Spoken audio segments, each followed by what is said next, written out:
नमस्कार दोस्तों, आप सभी का मेरे YouTube चैनल स्टोरी वॉइस में बहुत बहुत स्वागत है।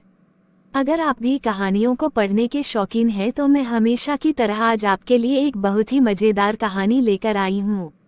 तो चलिए फ्रेंड्स, मैं आपको कहानी सुनाती हूँ।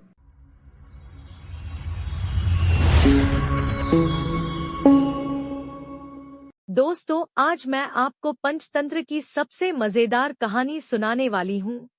तो आइए सुनते हैं वो दिलचस्प कहानी जिसका नाम है खरगोश, तीतर और धूर्त बिल्ली। एक बहुत बड़ा घना जंगल था। उस जंगल के बीचों बीच में एक ऊंचा पेड़ था। उस पेड़ की खोह में एक कपिंजल नामक तीतर का निवास था। कई वर्षों से वह वहाँ पर आनंद पूर्वक जीवन व्यतीत कर रहा था। एक दिन भोजन की तलाश में वह अपना खोह छोड़कर निकला और एक हरे भरे खेत में पहुँच गया।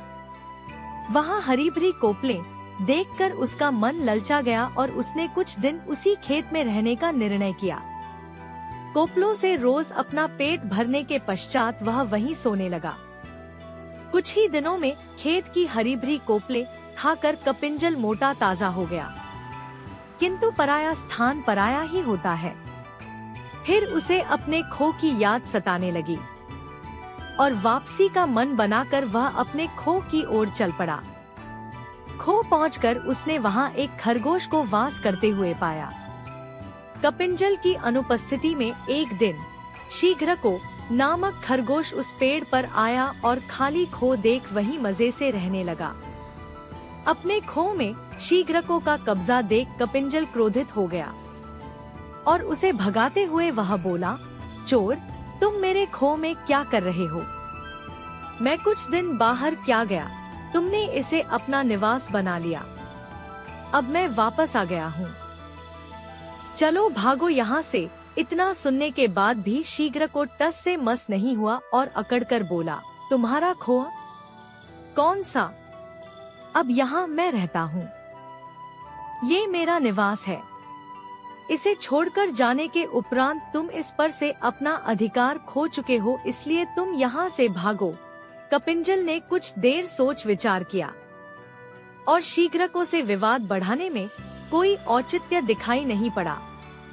वह बोला, हमें इस विवाद के निराकरण के लिए किसी मध्यस्थ के पास चलना चाहिए, अन्यथा यह बिना परिणाम के बढ़ता ही चला जाएगा।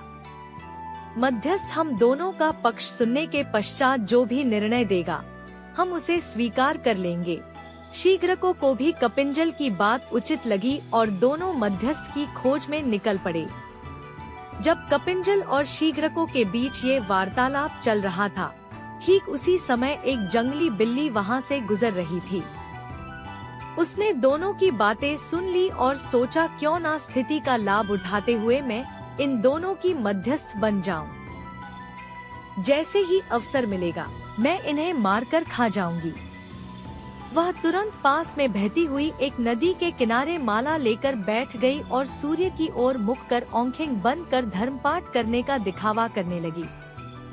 कपिंजल और शीघ्रको मध्यस्थ की खोज करते करते नदी के किनारे पहुँचे। धर्मपाठ करती हुई बिल्ली को देख उन्होंने सोचा कि ये अवश्य कोई धर्मगुरु है। न्याय के लिए उन्हें उससे परामर्श लेना उचित प्रतीत हुआ।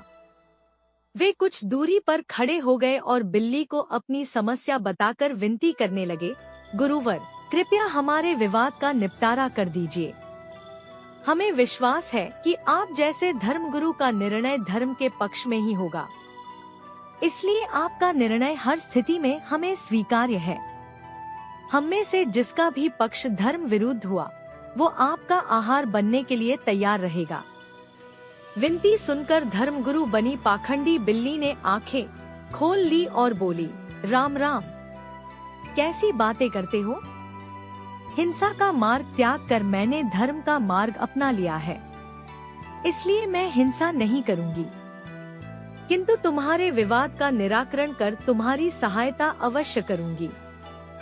मैं वृद्ध हो चुकी हूँ और मेरी श्रवण शक्ति क्षीण हो चुकी है, इसलिए मेरे निकट आकर मुझे अपना पक्ष बताओ। पाखंडी बिल्ली की चिकनी चुपड़ी बातों पर कपिंजल और शीघ्र को विश्वास कर बैठे और अपना पक्ष बताने उसके निकट पहुंच गए। निकट पहुंचते ही पाखंडी बिल्ली ने शीघ्र को पंजे में दबोच लिया और कपिंजल को अपने मुंह में दबा लिया।